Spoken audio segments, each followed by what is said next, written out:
Bien, buenas noches a todos y todas. Les saluda Mariela Casas del equipo de Marketing y Comunicaciones de la Escuela de Gobierno de la PUC. Quiero agradecer su asistencia e interés en participar en esta masterclass realizada en el marco de la convocatoria de la Diplomatura en Políticas Públicas que se dicta en la Escuela de Gobierno y que está próxima a iniciar este 9 de agosto. En este conversatorio se hablará sobre la crisis actual que vive el Perú y se realizará todo un análisis de la situación tan preocupante de nuestro país. Un análisis desde las políticas públicas. Este máster estará a cargo de Flavio Cejo, experto en políticas públicas y coordinador de la diplomatura en políticas públicas también. Antes de iniciar con el evento, recordarles que pueden realizar sus consultas a través del chat de preguntas para que puedan ser respondidas al finalizar la exposición. Así que sin más, a continuación voy a presentar y dar pase a Flavio Cejo, magíster en regulación de servicios públicos de la London School of Economics. Asimismo es magíster en política pública en América Latina de la Universidad de Oxford. Ha sido miembro del Consejo Directivo de la Superintendencia Nacional de Servicios de Saneamiento. Actualmente se desempeña como director de formación continua de la PUC, director de formación continua de la Escuela de Gobierno, y como lo mencioné al inicio, el profesor Ucejo también es coordinador de la Diplomatura de Políticas Públicas. Así que sin más preámbulo, adelante, profesor Ucejo. Muchas gracias, Mariela. Muy buenas noches con todos y con todas y bienvenidos a este masterclass que tiene como propósito poder conversar, discutir un poco sobre cómo las herramientas que nos proveen las políticas públicas nos permiten a nosotros poder comprender, entender qué cosa es lo que qué ocurre en la coyuntura actual y en general cómo poder entender la realidad que experimentamos como sociedad, como país, ¿no? Y en esa línea, pues, en este momento en donde el país en general se percibe, se siente una sensación de crisis, las políticas públicas, pues, nos proveen un conjunto de instrumentos para poder tener una comprensión de exactamente qué cosa es lo que está ocurriendo y a partir de esa comprensión poder establecer algunas posibles rutas que nos permitan, como el título sugerente de esta masterclass señala, ver si hay una luz al final del túnel, ¿no? Al final de esta pequeña presentación vamos a ver pues que efectivamente hay rutas que se pueden implementar, pero todas estas rutas significan desafíos, en particular desafíos para los responsables del gobierno en la actualidad, ¿no? Entonces, primero, iniciemos tratando de describir de una manera bastante sintética lo que algunos llaman crisis, ¿no? Yo utilizaría un término que es familiar cuando hablamos de políticas públicas y es considerarlo riesgos, ¿no? En políticas públicas se habla de riesgos y amenazas, ¿no? Los riesgos como la posibilidad de que ocurra algo, amenaza como la probabilidad de que ocurra. Y lo que tenemos hoy día en realidad experimentando en nuestro país está referido básicamente a riesgos, ¿no? Y riesgos que vienen desde dos dimensiones. Riesgos desde la perspectiva externa, aspectos que están fuera del control de lo que el gobierno puede hacer, porque responden a situaciones que están ocurriendo a nivel internacional y sobre las cuales como país tenemos pues básicamente ninguna capacidad de incidencia. Pero también hay elementos de tipo interno, que claramente el gobierno tiene la posibilidad de incidir sobre esos elementos. Entonces, los riesgos que vivimos en este momento corresponden a estas dos dimensiones, la dimensión en los elementos de carácter externo, internacional, y la dimensión en los elementos de carácter interno o nacional. Vamos con los primeros, con esta dimensión en términos de los riesgos a nivel externo, ¿no? Bueno, un riesgo enorme que, de acuerdo a las proyecciones de organismos multilaterales como el Fondo Monetario Internacional, está prácticamente confirmándose, es la enorme posibilidad de una recesión mundial, ¿no? Una recesión mundial que significa que hay una caída en el crecimiento de las economías mundiales en general, ¿no? Es la sumatoria, digamos, de todas las economías mundiales, pues van a caer de manera consecutiva mes a mes, ¿no? Y entonces, esta recesión, ¿por qué se explica? Bueno, principalmente la explicación viene por el conflicto que tenemos, ya son 3 meses, entre Rusia y Ucrania, ¿no? Este conflicto ha tenido efectos en distintas dimensiones, ¿no? Una primera dimensión es el hecho que se corten los vínculos económicos entre una cantidad muy grande de países con Rusia, ha provocado un efecto digamos, reducir las posibilidades de negociación y de comercio, no solamente con Rusia, sino entre todos los países, ¿no? Entonces, eso ha tenido un efecto importante sobre esta amenaza de recesión. Además está el otro aspecto que todavía tenemos una situación que se experimenta por las consecuencias de la pandemia global, que todavía no termina de solucionarse, y en nuestro país estamos experimentando lo que es la cuarta ola del COVID, ¿no? Pero a nivel global también está presente esta pandemia todavía, ¿no? Eso tiene efectos sobre la actividad económica, sin duda. Eh, y otros elementos que lo que configuran es esta recesión global, ¿no? Un elemento adicional es las cosechas, las malas cosechas afectadas por elementos del cambio climático que han ocurrido en China. Son también otros elementos que están afectando la economía, ¿no? Y vinculado a eso está el otro riesgo, que es la crisis alimentaria, ¿no? La crisis alimentaria también producida por una situación a partir de la guerra entre Rusia y Ucrania. Resulta que Rusia y Ucrania son los que se consideran el granero del mundo, ¿no? Acá tengo algunas cifras.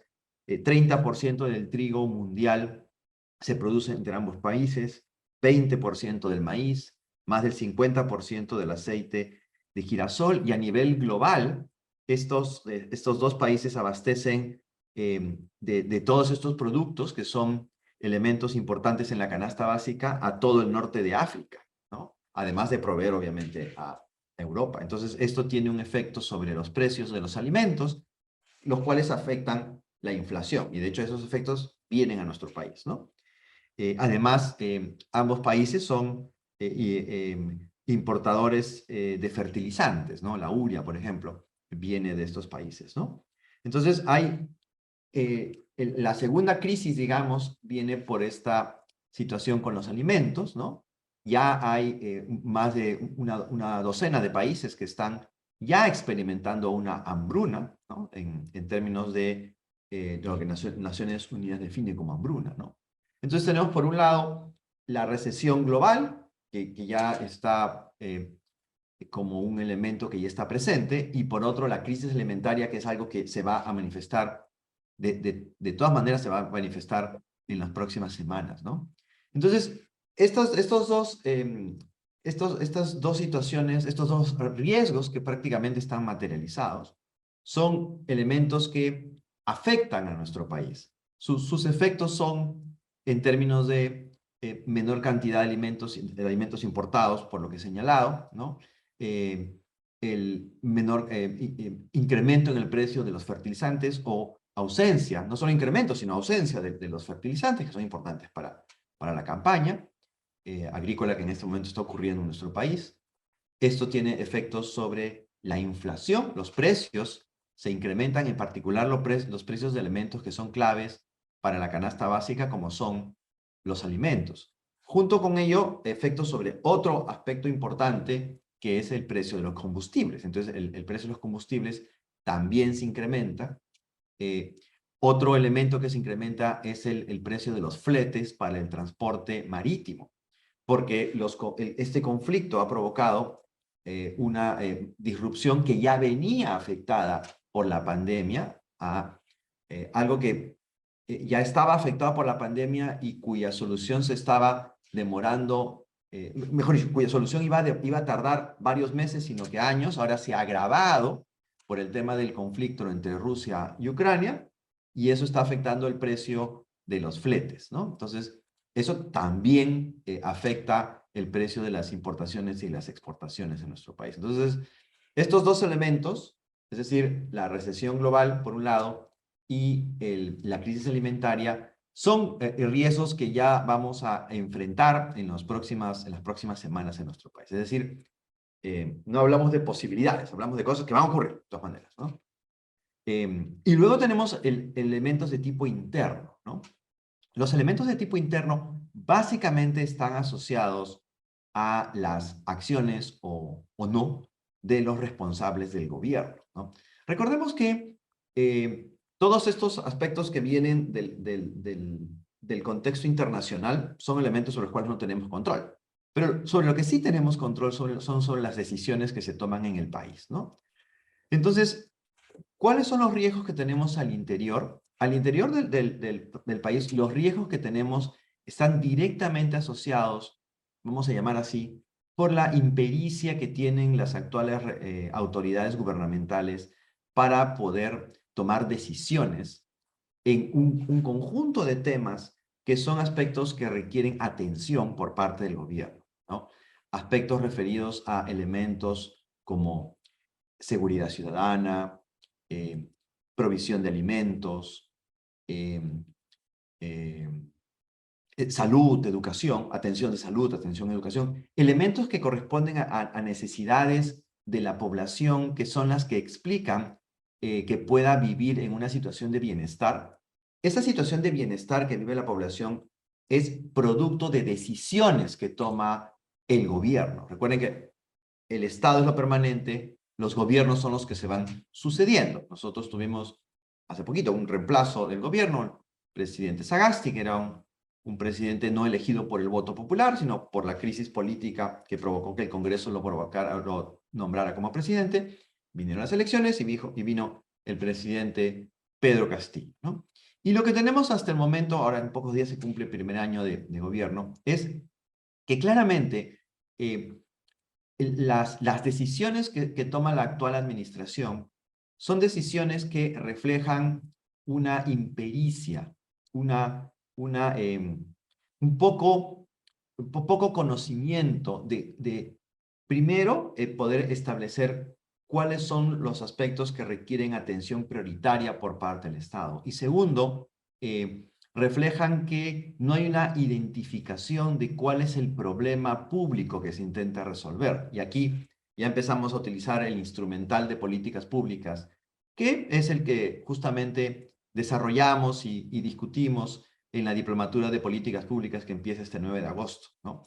En políticas públicas, uno de los elementos centrales, por no decir el punto de partida cuando iniciamos una reflexión sobre las políticas públicas, es lo que se denomina la identificación del problema público. ¿A qué se refiere con esto?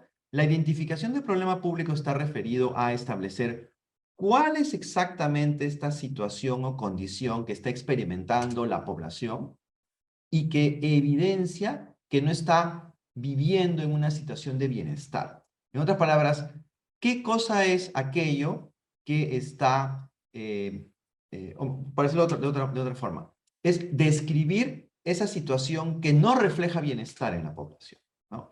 Por ejemplo, ¿no? El hecho que tengamos todavía en nuestro país una importante cantidad de niños y niñas que tengan desnutrición crónica infantil, más o menos arriba del 10%, ese es un problema público. Que tengamos niños y niñas que tienen desnutrición crónica infantil es un problema público, ¿no? El que tengamos niños, niñas y jóvenes que no alcanzan el nivel satisfactorio en logros de aprendizaje es un problema público. El que tengamos la percepción de inseguridad cada vez que salimos a la calle es un problema público. El que tengamos altas tasas de informalidad en la población económicamente activa es un problema público. Los problemas públicos son aquellas situaciones que están reflejando una situación de no bienestar en toda la sociedad o en el público objetivo, en un público objetivo, ¿no? Un pequeño grupo de gente.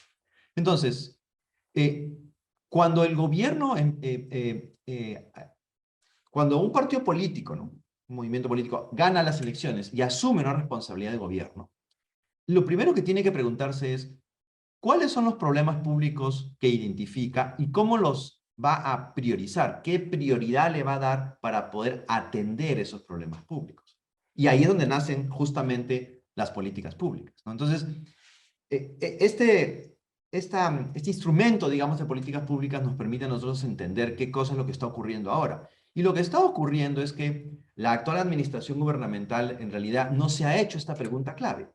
¿Cuál es el problema que intenta resolver? Al no tener claridad sobre los problemas que intenta resolver, la respuesta que da refleja justamente lo que señalé hace unos minutos, ¿no? Hay una impericia en cómo es que se manejan las políticas públicas en nuestro país. En algunos otros casos, claramente, hay decisiones que tienen un alto grado de irresponsabilidad. De hecho, las propuestas que se plantean son propuestas que no están respondiendo, o mejor dicho, responden de una manera irresponsable al problema público que se está identificando. Un claro ejemplo de eso es lo que se ha denominado la contrarreforma en la educación superior, ¿no?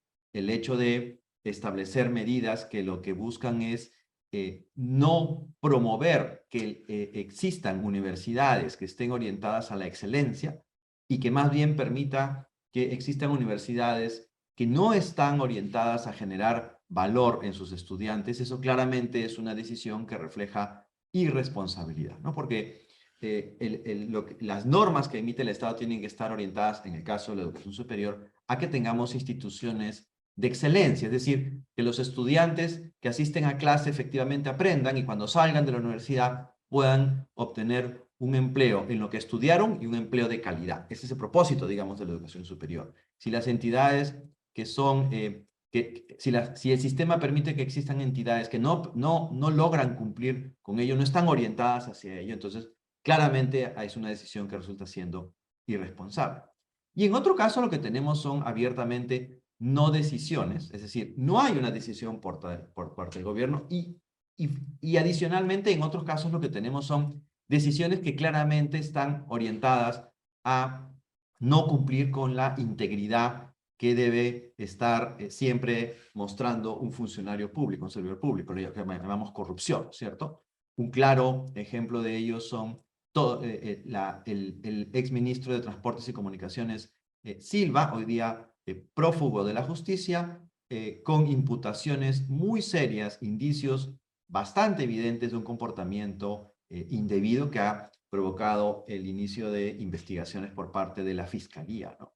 Entonces, en el ámbito interno, los riesgos que enfrentamos están asociados justamente a estas cuatro situaciones que se presentan, ¿no? Hay impericia en el manejo de las políticas públicas, hay irresponsabilidad en otras decisiones, hay un comportamiento no íntegro y finalmente hay no decisiones en temáticas donde no se toma ninguna decisión. Entonces, eso claramente representa un riesgo, ¿no? Porque en esa situación, las posibilidades de que la acción del gobierno efectivamente permita lidiar con las situaciones o los desafíos internos que ya existían y además lidiar con los desafíos que vienen del ámbito exterior, claramente se ve severamente imposibilitado. Si esa es la forma de actuación del gobierno, pues la posibilidad de lidiar con estos aspectos se vuelve muy, muy difícil, ¿no? Entonces, ¿qué hacer frente a esto, ¿no? ¿Qué hacer frente a estos riesgos? En el caso de los riesgos externos, en realidad, básicamente lo que se necesita es establecer políticas públicas, es decir, tomar decisiones que estén priorizando la atención de los vulnerables, ¿no? ¿Y por qué lo digo? Porque entonces si nosotros queremos, siguiendo en el uso de este instrumental de políticas públicas, frente a estos riesgos externos y riesgos internos, ¿cuál es el problema público que estamos intentando resolver, ¿no? Para seguir en el uso de ese instrumental. Pues claramente lo que estamos intentando resolver es la vulnerabilidad que estamos experimentando todos nosotros como sociedad frente a estos dos riesgos, los internos y los externos, ¿no? Y entonces, si el problema público es la vulnerabilidad que estamos experimentando nosotros, ¿qué es lo que hay que hacer? Lo que decía hace unos segundos, ¿no? ¿Qué es lo que hay que hacer frente a eso, ¿no? Siguiendo en esta lógica, utilizando este instrumental de políticas públicas, pues el segundo instrumento de políticas públicas es definir qué cosa, cuáles son los objetivos de política pública que tenemos que identificar. Habiendo identificado el problema público, la vulnerabilidad que todos estamos experimentando, lo segundo que tenemos que identificar es, ok, ¿qué hacemos para poder reducir esa vulnerabilidad? Entonces, frente a las amenazas externas como la recesión global y la crisis alimentaria, pues lo que se necesita es tener políticas públicas en dos dimensiones, ¿no? Una primera, que es atender o reducir la vulnerabilidad de los más vulnerables, valga la redundancia, ¿no? Y en ese sentido, ¿quiénes son los más vulnerables? Los pequeños agricultores, por ejemplo, ¿no? Las familias en las zonas rurales, familias campesinas, pero en particular los pequeños agricultores son muy vulnerables a la situación que vivimos por, entre otros aspectos, el tema de los precios y los fertilizantes. ¿Quiénes son vulnerables? La población en pobreza y pobreza extrema. Recordemos que la pandemia hizo que los niveles de pobreza en nuestro país aumenten de manera muy rápida por la pérdida de ingresos de las familias, ¿no? Entonces ahora tenemos una población en pobreza y pobreza extrema bastante más grande de la que teníamos en el 2019. En consecuencia, esa es una población vulnerable hacia la cual se debe dirigir las políticas públicas. Y así podemos identificar un conjunto de públicos objetivos, ¿no? Y en cuanto a qué podemos hacer frente a los riesgos internos, en ese caso, dada que la realidad nos muestra que el gobierno está en una situación de extrema debilidad para poder actuar, en realidad probablemente ese sea uno de los desafíos más grandes, ¿no? Porque lo que correspondería es que las decisiones del gobierno sean aquellas que estén destinadas a poder atender los temas urgentes y atender los temas que justamente permiten atender a esta población, valga la redundancia, en situación de vulnerabilidad y aprovechar las oportunidades que estos riesgos nos presentan, ¿no? Entonces, lo que se busca aquí es que existan decisiones gubernamentales, políticas públicas, que justamente permitan atender estos riesgos, reducir la vulnerabilidad frente a estos riesgos y generar decisiones que no solamente mitiguen estos riesgos, sino que además sean decisiones que puedan ser sostenibles en el tiempo, ¿no? Entonces, en síntesis, ¿no? Por un lado, lo que se necesita es que efectivamente el gobierno, los distintos ministerios, tomen decisiones que estén orientadas a reducir la vulnerabilidad de los más vulnerables y segundo, aprovechar las oportunidades que estos riesgos presentan, porque presentan oportunidades estos riesgos, ¿no? Por ejemplo, para la producción de agroexportación en nuestro país. En una situación de crisis alimentaria, los precios suben y como nosotros somos un país agroexportador, podemos aprovechar esos buenos precios, ¿no? Entonces, es una oportunidad, ¿no?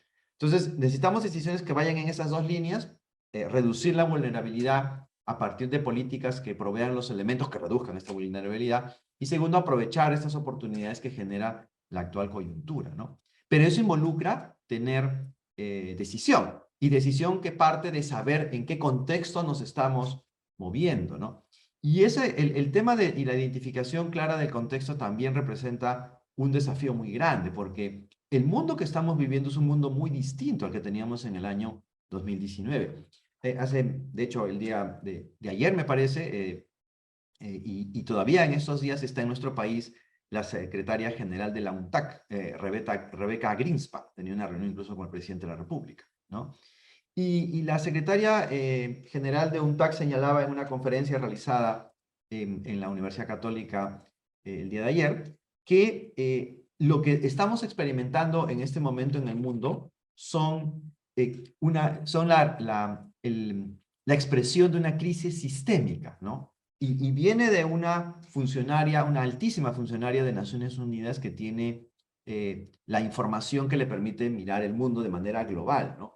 Y lo que ella señalaba de manera muy contundente y sustentada es que lo que estamos viviendo ahora es una crisis del sistema de comercio, del sistema de salud, del sistema financiero, del sistema de los distintos sistemas que son los que sostienen a la sociedad en su conjunto, ¿no? Entonces, esta crisis sistémica lo que requiere son soluciones sistémicas, ¿no?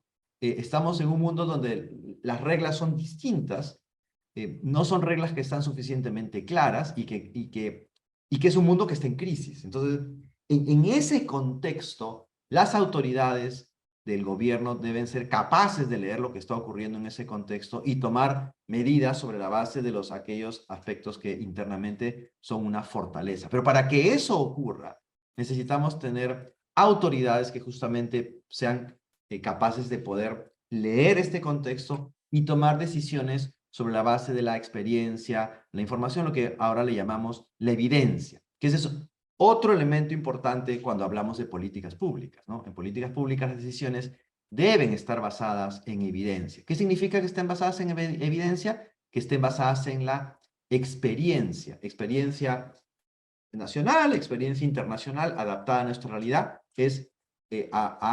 Son experiencias que que son las que nutren, son las que permiten que se pueda justamente tomar decisiones bastante informadas, ¿no? Entonces, en esa línea y para ir concluyendo, en realidad aquí hay una labor importante por parte de las autoridades del gobierno, ¿no? Para poder tener conciencia de que estamos viviendo en un mundo que lo que provoca es una situación en donde se requieren tomar decisiones que estén pensando en las personas que son más vulnerables y que requieren tomar decisiones que permitan aprovechar las fortalezas que tenemos como país, ¿no? Es un mundo que está cambiando. ¿El sector privado podría tener un rol en esto? Sin duda que sí, ¿no? Hay oportunidades que pueden ser aprovechadas por el sector privado. Ya mencioné todo lo que es la actividad agroexportadora, la actividad minera también, pero ambos sectores juegan un rol porque son los que pueden desarrollar la actividad empresarial y la actividad de exportación, pero ambos sectores tienen que operar en un contexto y ese contexto de certidumbre es construido por las decisiones que toman las autoridades de gobierno.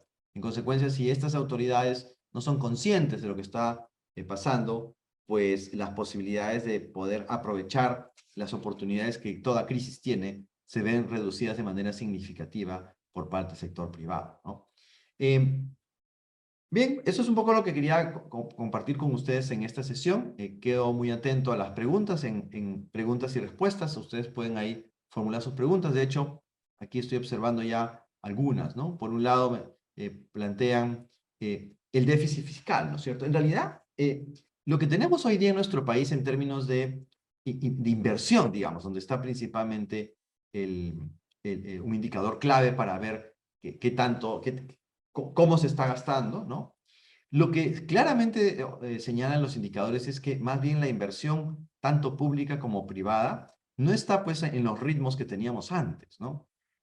Lo que nosotros deberíamos estar experimentando en este momento es un ritmo importante de inversión pública y privada también, porque en el caso de la privada, los precios altos en los minerales, aunque en estos días han bajado un poco, pero los precios altos en los minerales y los precios altos en los alimentos deberían ser un incentivo para que haya una mayor inversión en minería y en agroexportación.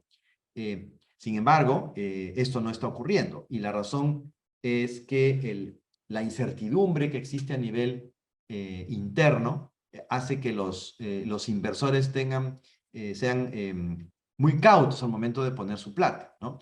Y por otro lado, la inversión pública lo que encontramos es que por estas indecisiones que estamos comentando hace unos momentos, sectores que son muy importantes para que se pueda dar la inversión pública, como es el Ministerio de Transportes y Comunicaciones, pues asignar funcionarios no capaces, bueno, la mejor expresión de eso es el ministro de Transportes, que fue uno de los que más ha durado en esta administración, hoy día está fugado de la justicia, ¿no?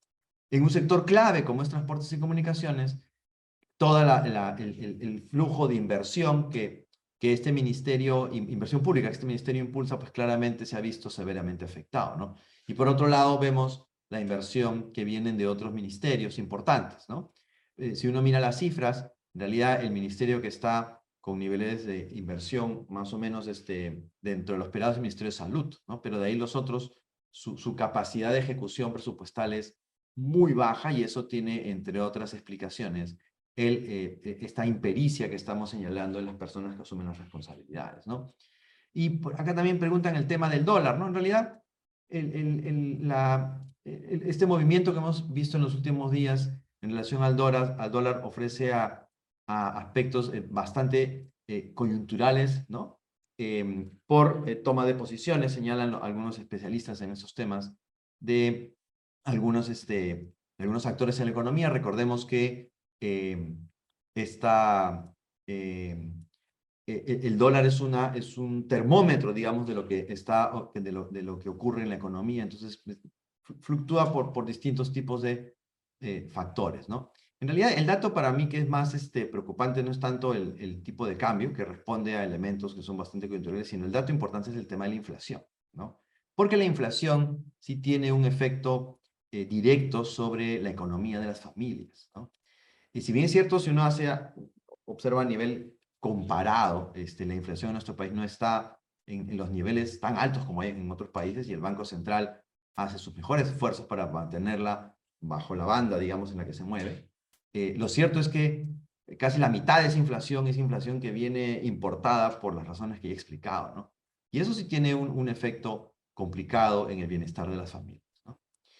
Bueno, digamos, lo que he buscado con esta pequeña masterclass es que ustedes vean cómo el instrumental que presentamos en la Diplomatura de Políticas Públicas, hay muchos otros elementos que desarrollamos en la diplomatura, es extremadamente útil para poder comprender lo que ocurre en la realidad. Aquí hemos hecho un análisis de carácter más global, pero este mismo instrumental podemos utilizarlo, perdón, para hacer análisis de tipo sectorial. Y el otro elemento interesante es que todo esto tiene una aplicación en los 3 niveles de gobierno que tenemos en nuestro país. Podríamos utilizar el mismo instrumental teórico y metodológico para analizar lo que puede pasar en una región o incluso en un municipio. Las técnicas que se utilizan en políticas públicas no distinguen los niveles de gobierno, porque son las mismas, ya lo acotemos al territorio nacional, al área de responsabilidad de un gobierno regional o al área de responsabilidad de un municipio, ¿no? La aproximación conceptual y metodológica que aplicamos, que se aplica, es la misma y es lo que discutimos en esta diplomatura. Muy bien, aquí quiero entonces concluir con esta masterclass. Espero que le haya sido interesante, que puedan darse cuenta que en realidad la luz al final del túnel es un poco difusa, ¿no? Porque va a depender en realidad de decisiones que están en manos de las actuales autoridades de gobierno, pero para que puedan tomarse esas decisiones hay un conjunto de condiciones que en este momento no se están cumpliendo, ¿no? Entonces, hace que el futuro se vea un poquito complicado, ¿no? Quiero ahora dejarlos con Carolina, quien es la que va a darles mayores detalles sobre cómo es los aspectos de carácter más específicos en relación a esta diplomatura de políticas públicas que tengo el honor de dirigir. También soy docente en la diplomatura en el módulo de implementación de políticas públicas. Es una diplomatura que inicia este 9 de agosto, así que los invito a que puedan participar en ella para que podamos no solamente conocer los aspectos conceptuales y metodológicos, sino que también trabajar sobre políticas específicas. Y de hecho la diplomatura incorpora también un estudio, el desarrollo de un taller integrador, para que no solamente vean estos elementos en un ambiente de clase participativa, sino también lo puedan utilizar para poder construir una propuesta de políticas públicas que pase por estas etapas de diseño, implementación y evaluación. Muchísimas gracias y buenas noches, y muchas gracias por su atención. Muchas gracias, profesor Aucejo. Gracias por la excelente exposición. Y sí, a continuación vamos a darle pase a Carolina, quien les va a dar mayor detalle de este inicio de la Diplomatura de Políticas Públicas, que está, inicia ahora el 9 de agosto. Así que, nada, sin más, muchas gracias nuevamente, profesor, y adelante, Carolina. Gracias, Mariela. Gracias, profesor Aucejo. Y buenas noches, estimados participantes. Reiteramos nuestro agradecimiento por su participación en esta masterclass en el marco de la convocatoria de la Diplomatura de Estudio en Políticas Públicas que está pronto a iniciarse. Nos gustaría comentarles que esta Diplomatura de Estudio forma parte de nuestras actividades académicas de formación continua, es de modalidad a distancia, cuenta con 180 horas académicas de aprendizaje, tiene un descuento por pronto pago hasta este martes 2 de agosto y una oportunidad de financiamiento de la tarifa general. ¿Por qué estudiar la diplomatura de estudio en políticas públicas? Es importante resaltar que contamos con una plana docente con un rol protagónico en gestión pública, ocupando cargos de alta dirección en el Estado. Tiene un enfoque integral teórico-práctico, desarrollando un taller al final de los módulos que engloba lo aprendido. Contarán con participación en 2 charlas magistrales, oportunidad de obtener un diploma y reconocimiento al mérito académico según los requisitos de la Escuela de Gobierno y Políticas Públicas PUC, y en base a nuestra modalidad a distancia, contarán con participación en sesiones virtuales en vivo con los docentes y actividades asincrónicas complementarias, todo bajo el respaldo académico de la PUC. La propuesta de aprendizaje cuenta con un total de 180 horas académicas desarrolladas en módulos que serán dictados por reconocidos docentes que están actualmente elaborando en instituciones públicas. En el slide presentado podrán observar la malla curricular. Asimismo, estamos compartiendo en el chat el link del brochure para mayor detalle. Nuestro coordinador académico es Flavio Aucejo, especialista en políticas públicas y gestión pública. Actualmente se desempeña como director de formación continua de la Escuela de Gobierno y Políticas Públicas de la PUC. Y asimismo, nuestra plana docente está conformada por 5 profesores que se encuentran laborando en instituciones como el Ministerio de Desarrollo e Inclusión Social, Servir, SUNAS, entre otros.